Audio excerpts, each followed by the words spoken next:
জীব হত্যা করতে নেই। করলে কি হয়? সন্তানের অমঙ্গল হয়। একবার চিন্তা করে দেখুন বাবা, রানী গান্ধারীর কথাটা। রানী গান্ধারী যখন গর্ভবতী, ওই গান্ধারীর গর্ভে ছিল কটা সন্তান? 100টা সন্তান। এবার গর্ভবতী নারীর চলাকাল তো অন্যরকম, আস্তে আস্তে যাচ্ছে, ধীরে ধীরে এঁকে মেঁকে। আর একটা বাবা কোথায় ছিল? মাকড়সা। ওই মাকড়সার গর্ভে ছিল মাত্র 100টা সন্তান। যেমন করে ওই গান্ধারী এঁকে মেঁকে হেলে দুলে যাচ্ছে, ওই মাকড়সাটাও যাচ্ছে।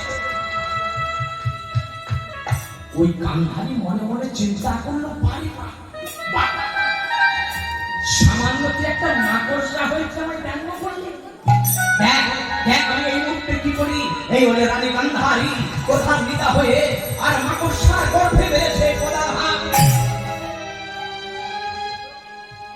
পদাঘাত করার সঙ্গে সঙ্গে ওই মাকড়সার গর্ভে ছিল 100টা সন্তান। ওই সন্তানগুলো সব মারা গেল। প্রধান পিতা হয়ে মাকড়সা চিৎকার করে উঠল, গান্ধারী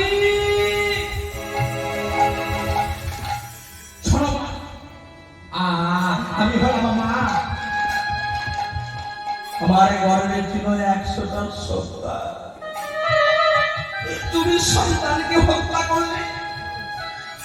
অভিশাপ করছি, যেমন করে তুমি আমার 100টা সন্তানকে হত্যা করলে, তোমার ওই গর্ভের 100টা সন্তান একদিন বিনষ্ট হবে, বিনষ্ট হবে, বিনষ্ট হবে। তাহলে বাবা কাঁদালে কাঁদিতে হয়, এই কথাটা সত্য নয়, মিথ্যা নয়, মা মায়েরা শুনছে। তাহলে দেখুন, কোন মায়ের গর্ভে যখন সন্তানটাকে বাবাকে মাকে জীব হত্যা করতে নেই। এখানে কি হলো? ওই সনাতন দাস বলছে, শিলাবতী তোমায় আমি কথা দিচ্ছি, আমি যুদ্ধ করতে যাবো ঠিকই, কিন্তু কোন জীব হত্যা পশু হত্যা করবো না। কোথায়? তোমায় আমি কথা দিচ্ছি, তোমায় আমি 7 দিনের মধ্যে তোমার কাছে আমি ছুটে আসবো। সতী নারী তো মায়েরা চলে গেল, স্বামী কোথায়? যুদ্ধ করতে। এবার প্রত্যেকদিন শিলাবতী কি করে? তুলসী তলায় সন্ধ্যা দেয়। আচ্ছা আসলে মায়েরা বলো তো, তুলসী গাছে জল দাও কোথায় দাও? গোড়ায় দাও না শিরে দাও? শিরে না গোড়ায়? কোথায় দেবেন জলটা? যারা এতদিন গোড়ায় দিয়েছেন গোড়ায় বলো। দেখুন মহাজন কি সুন্দর বলছে, তুলসী তুলসী নারায়ণ, তুমি তুলসী বৃন্দাবন বৃন্দাবন, তোমার শিরে ঢালি দাও, ওই অন্তিমে কালে পাব ফল, পাব পাব।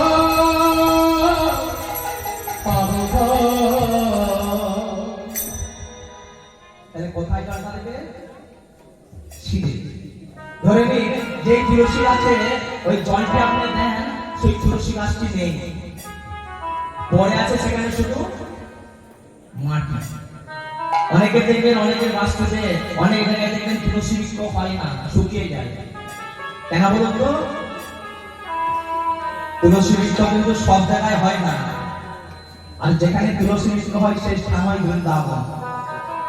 কারণ ভগবানের অতি প্রিয় বস্তু হলো তুলসী, তুলসী ছাড়া ভগবানের সেবা হয় না। হয় তাহলে তুলসী বৃক্ষ যেখানে জন্ম নেয় না সেই স্থানটা হলো শ্মশান। তাহলে যেখানে পড়ে থাকে মাটি, তুলসী বৃক্ষটা নেই, পড়ে আছে মঞ্চের উপর মাটি, মাটিটার কি কাজ? দেখুন মহাজনকে নিবেদন করছেন, ওই মাটিটার কি কাজ? ও তুলসী চলিয়া যাই, মঞ্চে থাকে মাটি, তুলসী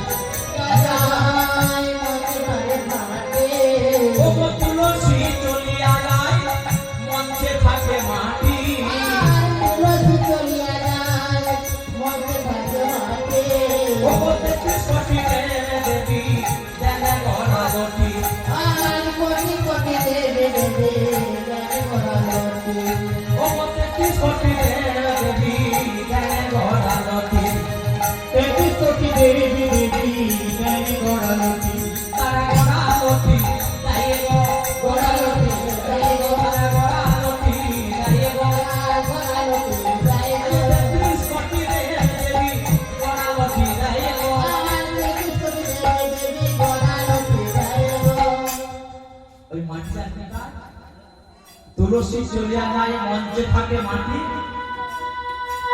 33 কোটি দেবী জ্ঞান গড়ালতি মানে ওই মাটিটার মধ্যে 33 কোটি দেবদেবী বিরাজ করে ওই মাটিটা যদি মায়েরা প্রত্যেকদিন সকালবেলা সন্তানদেরকে খাওয়াতে পারো হয়তো কোথাও যাচ্ছে শুভ কাজে পরীক্ষা দিতে যাচ্ছে ওই মাটিটা একটু তুমি কপালে দিয়ে দাও দিয়ে পাঠিয়ে দাও দেখবে সেই পরীক্ষায় সন্তান ভালোভাবে পাস করবে সঙ্গে কোনো রোগ ব্যাধি থাকবে না ওই তুলসীর মাটি যদি একটু করে ভক্ষণ করতে পারো আজকে সেই সতী নারী শিলাবতী স্বামী কি কথা দিয়েছিল স্বামী কথা দিয়েছিল যে 7 দিন পরে তোমার কাছে আমি ফিরে আসবো তাই প্রত্যেক দিনের মতো ওই শিলাবতী সন্ধ্যা দেখাচ্ছে ওগো সাঁঝের বেলায়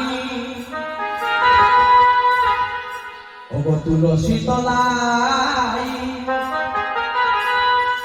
আমার প্রদীপ নয়ে হাতে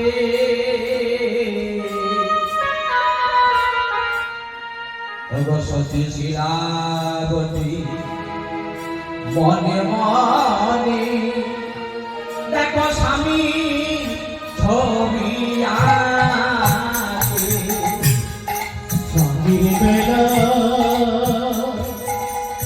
তুলসী তলা প্রদীপ নিয়ে শিলাবতী প্রদীপ নয়ে হাতে সতী শিলাবতী মনে মনে স্বামীর ছবি সাঁঝের বেলায় তুলসী তলায় প্রদীপ নয় হাতে সতী শিলাবতী মনে মনে স্বামীর ছবি আঁকে মানে কোনো ধরে ধরে বেলায় তুলসী তলায় প্রদীপ নয়ে হাতে সতী শিলাবতী মনে মনে স্বামীর ছবি আঁকে সতী শিলাবতী মনে মনে স্বামীর ছবি আঁকে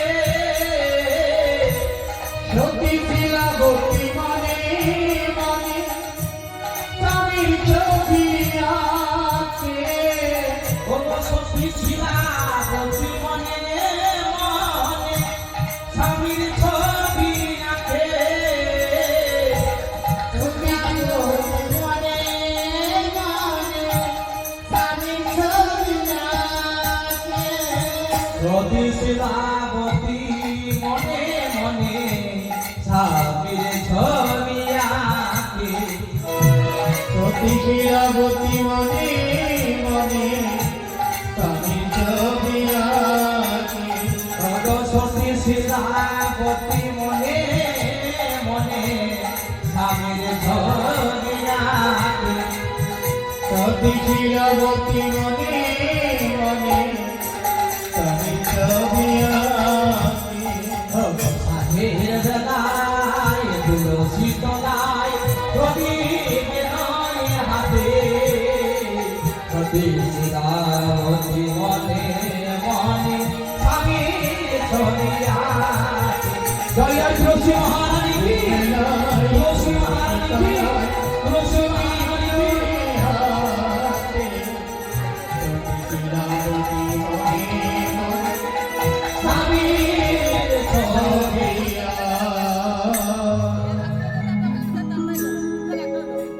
সন্ধ্যা দিচ্ছে মা শিলাবতী মায়েরা তোমরা যে সন্ধ্যা দান করো এই সন্ধ্যা দিলে কে হয় সন্ধ্যাটি কে ছিল কেন সন্ধ্যা দিতে হয় কেন তুলসী তলায় সন্ধ্যা দেবেন 6:24 আর 6:24 এই যে সঠিক সময়ে উলুধ্বনি মায়েরা সংশোধনী মাল্য প্রদান হচ্ছে জন্ম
সন্ধ্যা দিচ্ছে আজকে কি শিলাবতী মায়েরা সন্ধ্যা দিলে কি হয় আজকে দেখো ওই যে ব্রহ্মার 10টি পুত্র ছিল তার মধ্যে ছোট ছেলে যার নাম হলো মদন ওই মদন একদিন ব্রহ্মাকে বলছে পিতা তুমি তো অন্যান্য দাদাদের অনেক কিছু দাও তুমি আমাকে কিছু দেবে না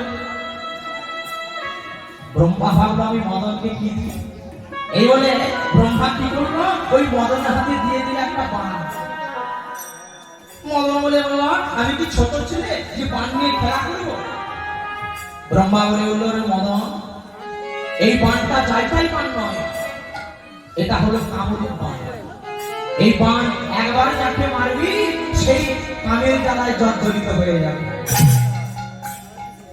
কি বাণ দিয়েছে ব্রহ্মা কামরূপ বাণ তখন ওই মদন মনে মনে চিন্তা করছে এখন তো সবই ভেজাল নুনে ভেজাল ডালে ভেজাল তেলে ভেজাল এক কাজ করি ওই বাণটা আসন্ন যখন আমি একবার নিজ পিতাকে মেরে দেব এবারে মা সেই মদন কি করলো ওই কামরূপ বাণ নিজ পিতা ব্রহ্মাকে মারলো আরে যেই না ব্রহ্মাকে বাণ মারলো ওই ব্রহ্মা কামের জ্বালা সহ্য করতে না পেরে নিজ মেয়ে সন্ধ্যার পিছনে ধাবিত হলো যেই না সন্ধ্যাকে আলিঙ্গন করলো আলিঙ্গন করার সঙ্গে সঙ্গে চারিদিক কালো হয়ে গেল সন্ধ্যা বলে বলছি বলছি তুমি পিতাকে মেয়ের সঙ্গে রতিক্রিয়া করলে আমি আমি জগতে কেমন করে মুখ দেখাবো যে মেয়ের সঙ্গে তুমি এই ব্যবহার করলে ব্রহ্মা বলে উঠলো শোনো আমি যে কুকর্ম করেছি আমি যে তোর সঙ্গে রতিক্রিয়া করছি আলিঙ্গন করছি এর জন্য আশীর্বাদ করছি তোর দেহ থেকে সৃষ্টি হবে সন্ধ্যার প্রদীপ আর প্রত্যেকটা সতী নারী যখন তুলসী তলায় গিয়ে উলুধ্বনি শঙ্খধ্বনি করে নিতাই গৌর হরি বল বলে সন্তানে ভব পারাপার হয়ে যাবে তাই আজকে সেই তুলসী তলায় সন্ধ্যা দিচ্ছে কে শিলাবতী আর শিলাবতী ওই তুলসী তলায় সন্ধ্যা দিতে দিতে দিতে দিতে ওই সন্ধ্যার প্রদীপটা হাত থেকে মাটিতে পড়ে গেল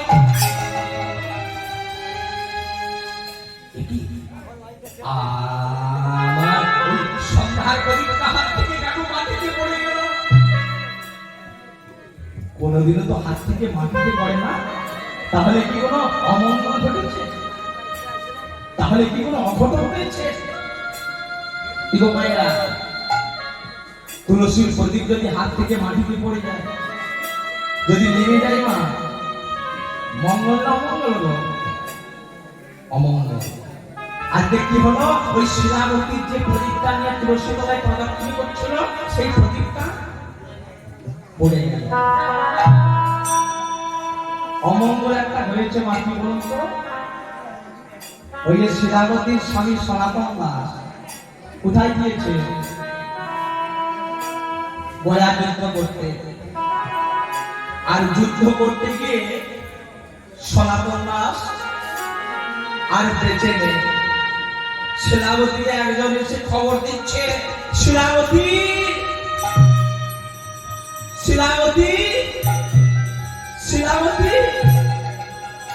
কে কে কে কি হয়েছে? শিলাবতী জানিস তোর স্বামীকে সনাতন দাস বয়াদিত্য করতে গিয়েছিল। হ্যাঁ গো, আমার স্বামী আমায় কথা দিয়েছিল যে 7 দিনের মধ্যে আমি ফিরে আসবো। কি হয়েছে? তোর স্বামী সনাতন দাস আর বেঁচে নেই, মারা গেছে। না বলো না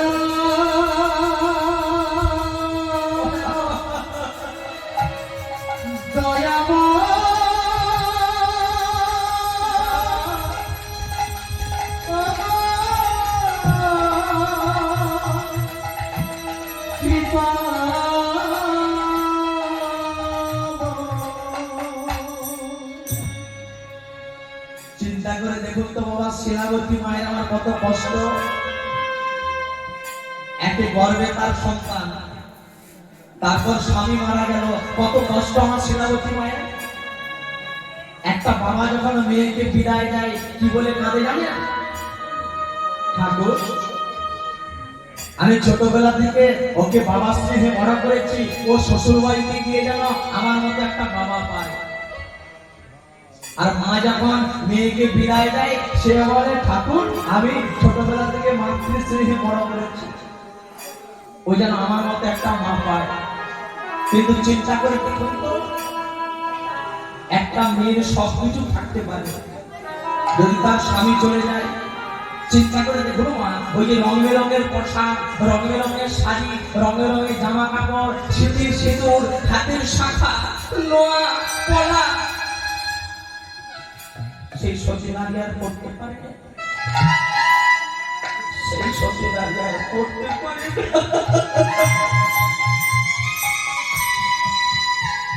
শিলাবতী, রাধা মাধবকে বলছো কোথায়? আমার তুমি তো সুখ দিয়েছিলে রাধা মাধব। ওই স্বামী আমার কি অপরাধ করেছিল যে স্বামী তোমার সেবা না দিয়ে জলগ্রহণ করে না, যে স্বামী তোমাকে না সেবা দিয়ে জলগ্রহণ করতো না?